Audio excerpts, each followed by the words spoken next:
kanang Kina. napamong tres. Nalaigo ng Diyos. Salamat sa Ginoo. Salamat sa tanan. Nakalimutan ko. Salamat usad sa atong mga sisters nga nanagid sila ang atong gipaabot. Kaganiha nagsabot ni nga TGG nga kanang magsangyaw gid mi sa kanang kuan mensahe sa Ginoo.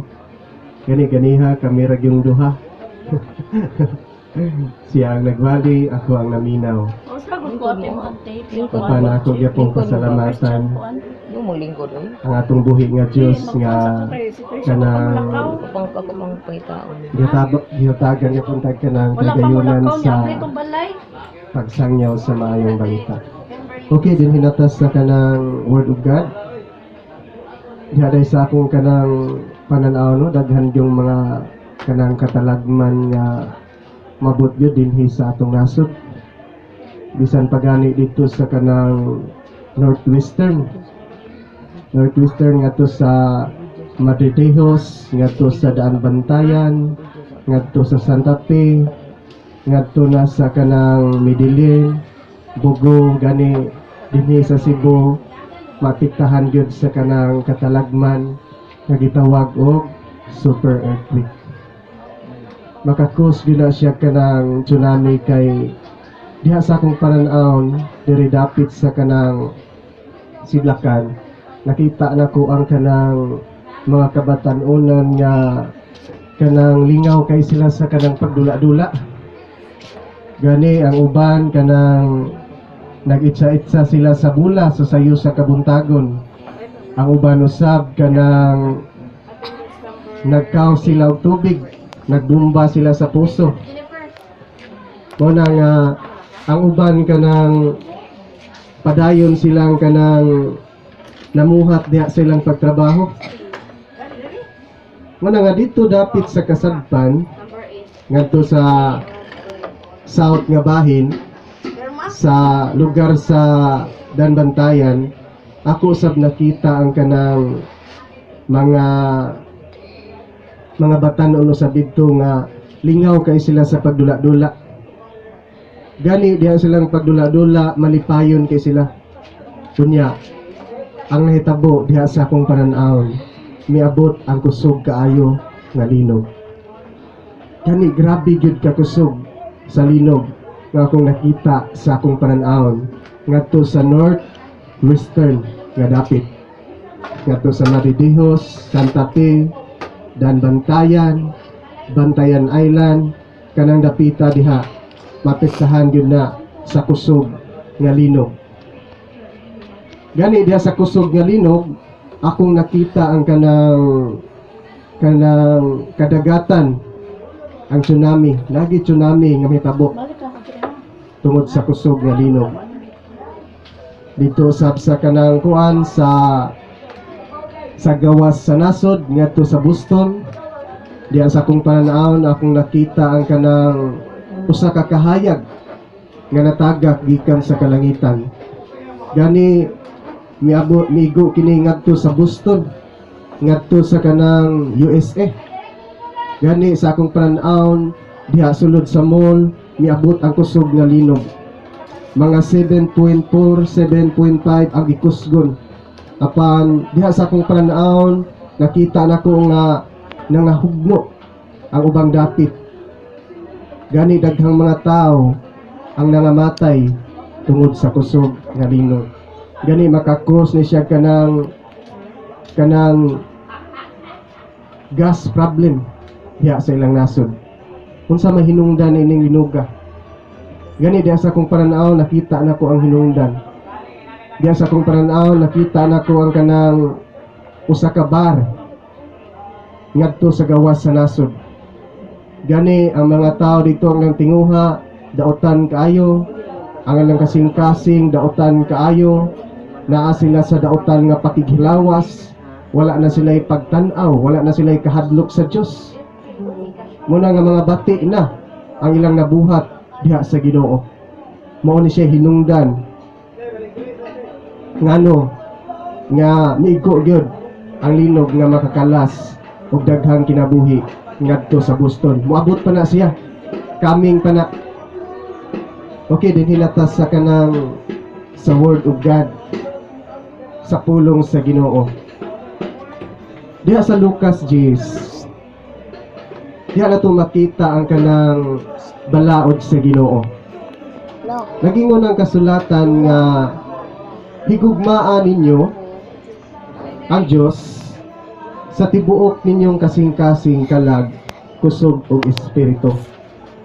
Ug higugmaan ninyo ang inyong isigkatao sama sa paghigugma ninyo sa inyong kaugalingon. Gani sa una sa balaod ni Moises, napulo na siya kasugo. Apan sa pag-abot ni Kristo, gihimo na lang sayon ang napulo, gihimo na lang niyang duha.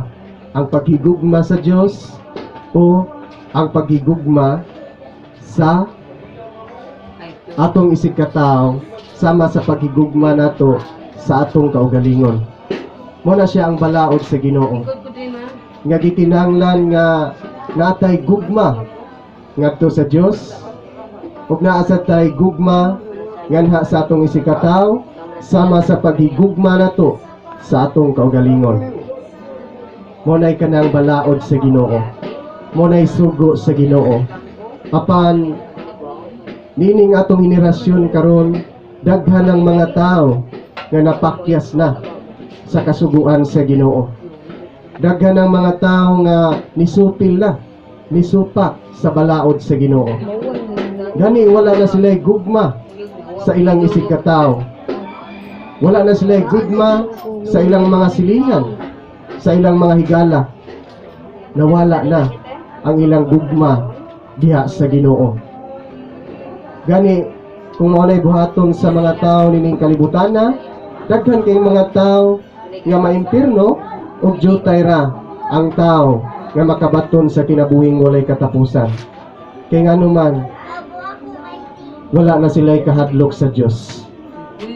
Wala na sila'y kahadlok sa pagbuhat sa sala. Gani gamay nga butang mag-away na sila. Wala na sila'y gugma sa ilang isigkatao. Ang akong mensahe karon ako ni siyang giuluhan og the greatest love of all. Ang pinakadako nga gugma sa kalibutan. Mo na say tinuod, mo ni pinakanindot nga atog yung masayran. Unsa gyud ang pinakadako nga gugma dinhi sa kalibutan, the greatest love of all. Daghang mga tao karon dinhi sa kalibutan nga nakaila sila sa Ginoo. Apan diha sa ilang pag-ila, wala gyud sila nakatuman sa kasuguan sa Ginoo. Diha sa ilang pag-ila, wala sad sila nangalagad sa Ginoo. Sa ato pang pangalan ra ang ilang nailhan sa Ginoo nganuman ang tinud-anay nga nakaila sa Ginoo, andam niyang isakripisyo ang iyang kaugalingon diha sa pagpangalagad sa Ginoo. Unang pagahisgutan nato ang pagtuo. Diha sa Hebrews 11 nagingon ang kasulatan nga ang pagtuo nagagikan kini diha sa Ginoo. Dinhi kanato ug ngadto sa Ginoo. Gani ang pagtuo naglaom kita sa mga butang nga anaay kasiguruhan. Naglaom kita sa mga butang nga dili makita apan anaay kasiguruhan. Pananglit. Diha sa tong pagtuo sa Ginoo. Ang Ginoo makita ba? Dili gyud. Apan daghang mga tao karon nga magampo sila sa Ginoo nga makita.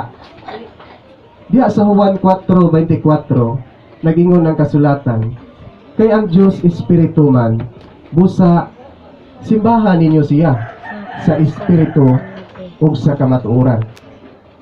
Sa ato pang gikinahanglan nato nining kalibutana nga musimba kita sa Dios nga dili makita sa atong mata.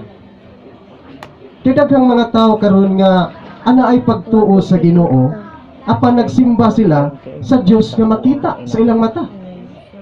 Sa ato pa nga dili ka tinud-anay nga naay pagtuo sa Ginoo.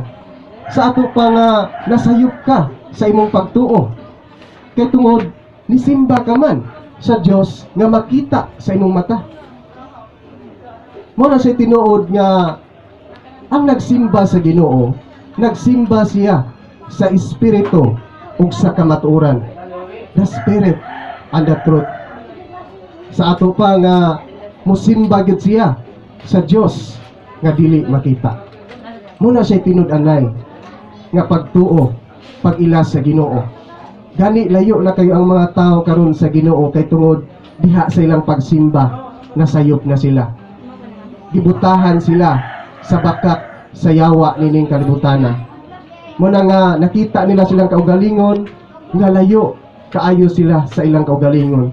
Muna nga wala sila gugma sa ilang isig katao kay tungod wala man sila nakabaton sa gugma sa atong buhi nga Dios. Ikinahanglan gyud nga atong masabtan kung kinsa gyud ang Dios nga atong gituuhan. Kay duha biya ka klase ang Dios. Diba? Na diya pas kasulatan na pay mga Dios. Mao na si tinuod. Gikinahanglan gyud nga mailhan gyud nato kung kinsa gyud ang Dios nga atong gituuhan.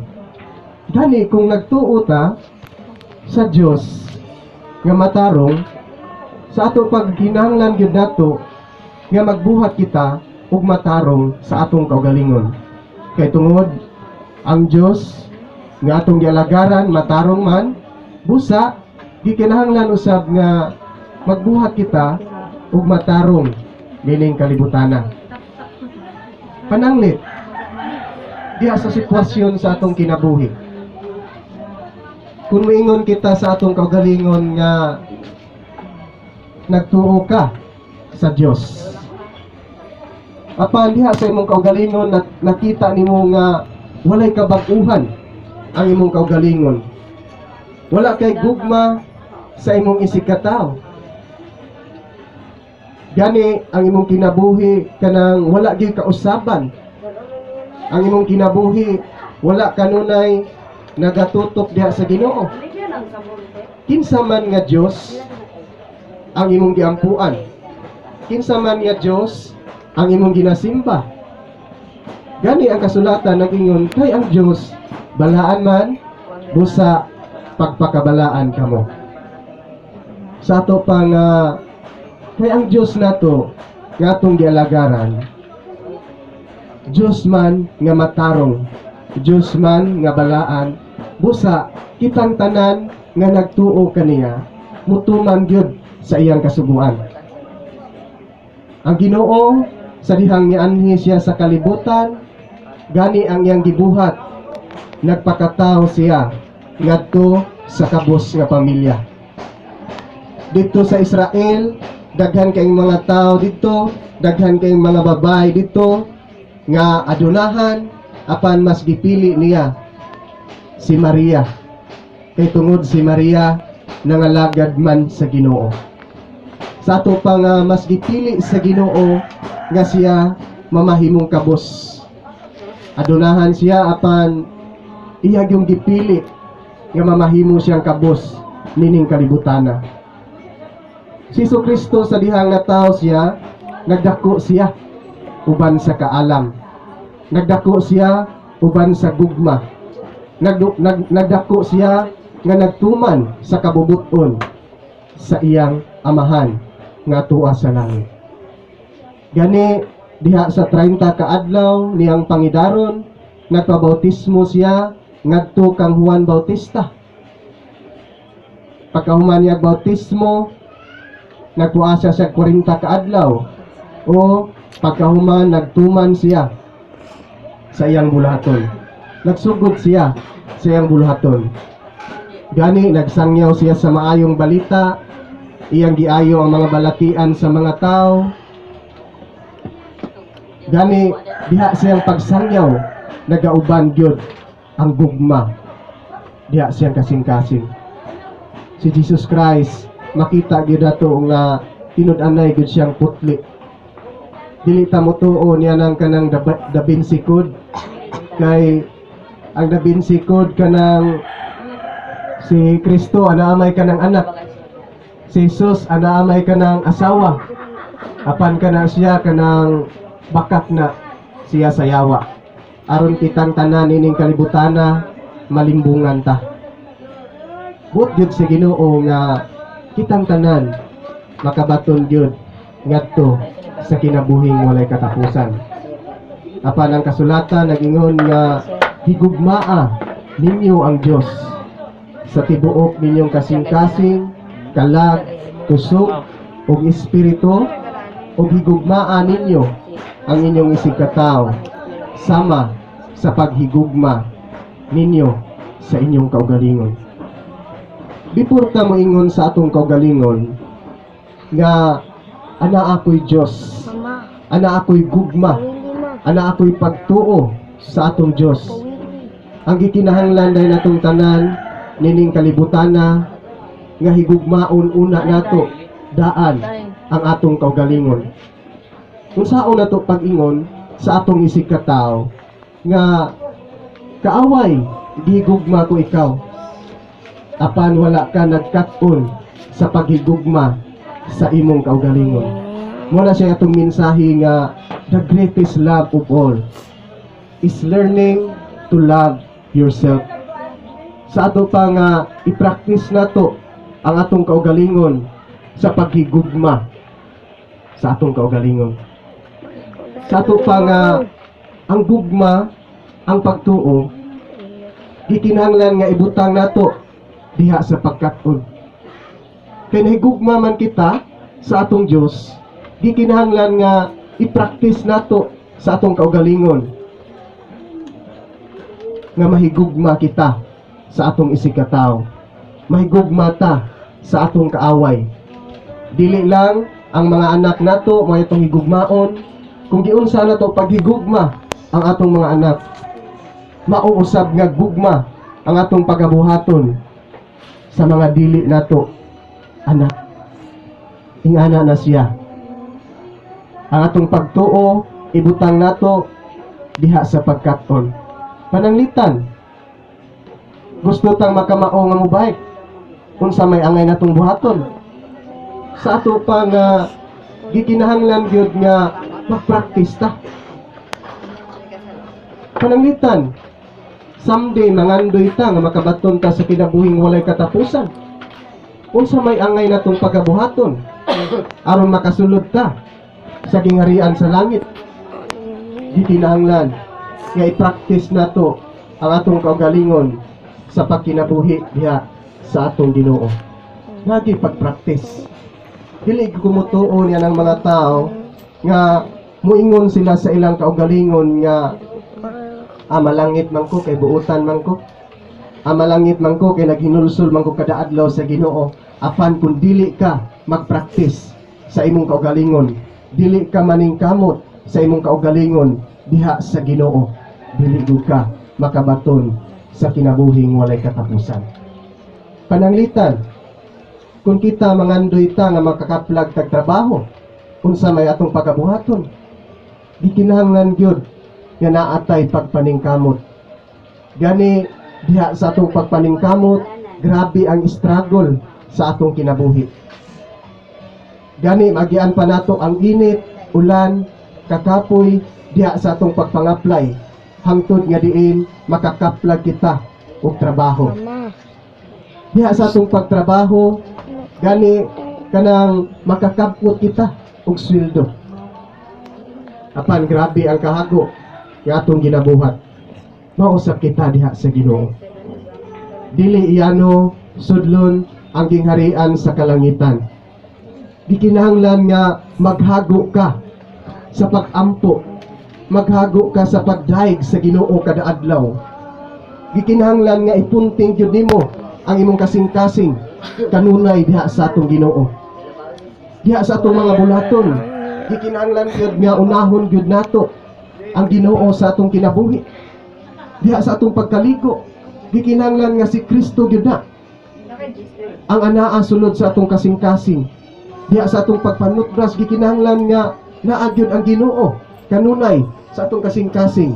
Diha sa atong paglakaw, diha sa atong pagkaon. Gikinahanglan nga ibutang jud nato ang atong kaugalingon sa pagkinabuhi diha sa Ginoo.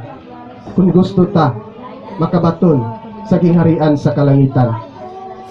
Gani kining magkaot og tabay dili gyud yano. Sa diyang magsugod sila pagkaot, gani mga paut na ang ilang kamot tungod ni anang bara sa pagduslak ni anang bara ngadto sa yuta. Magian nila ang dagkong mga bato, magian nila ang daghang singot sa ilang kalawasan hangtod nga diin ngadto sa unahan makita gyud nila ang tubod. Diha sa kasulatan mao ni siya tinud-anay ang mga tao karon nga naa sa kalangitan, anaa sa sabakan sa Ginoo. Mga tao gyud nga nangalagad sa Ginoo, nagsangyaw sila sa maayong balita, gani isuluban sila sa puti nga bisti. Diba? Dili yano, dili lang pagdawat sa Ginoo ang pagabuhaton, dili lang paghinulsol sa atong kaugalingon ang atong pagabuhaton. Muna si tinuod, gikinahanglan gyud nga mga lagad kitang tanan sa Ginoo. Muna giingon sa Mateo 28:19 nga panglakaw kamo sa tibuok kalibutan ug isangyaw ninyo ang maayong balita ug himuan ninyo ang akong mga katawhan nga akong mga tinun-an. Sa ato pa nga buot gyud sa Ginoo nga kitang tanan nining kalibutana mamahimo gyud ta nga iyang katawhan, maghago gyud ta diha sa pagsangyaw sa maayong balita, maghago gyud ta sa pagbasa sa kasulatan kay mao maning mga tawhana nga naa sa langit. Muning mga tawhana Inday gabayan. nga naa sa langit, Inday. nagsangyaw sila sa maayong balita. Wala ko'y nakita ito nga tao lang Ipadarang. nga igok nga nagila sa Ginoo, nakasulod siya sa gingharian sa langit. Ang giingon sa atong Ginoong Hesukristo nga sulod kamo sa sigpit nga dalan. Kung sa man ang sigpit nga dalan, imong ihalad ang imong kinabuhi diha sa pagpangalagad sa Ginoo. Ihalad ang imong kinabuhi sa pagpangalagad sa Ginoo. I-practice ang imong kaugalingon diha sa pagtuo sa Dios. Kung nakailata sa Ginoo, gikinahanglan nga i-practice nato ang atong kaugalingon nga higugmao nato ang atong mga silingan. Higugmao nato ang tanan nga naa sa atong palibot sama sa paghigugma nato sa atong kaugalingon.